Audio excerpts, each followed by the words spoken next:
What's up guys, check out this mother-daughter floor lamp. So it's a nice modern looking lamp and it comes de-assembled, so we gotta put it together, but it looks like assembly is pretty easy.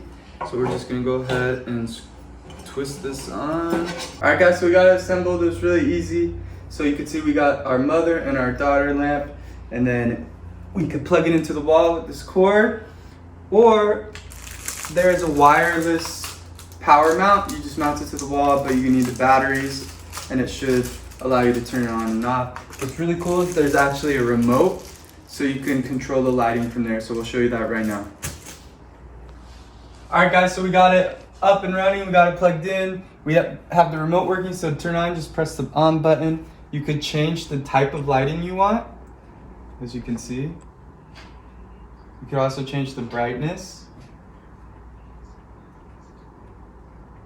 And you have this wireless thing, so this works just like the remote. Just click on and off. The daughter one, you have to press on at the bottom right here. All right, check it out.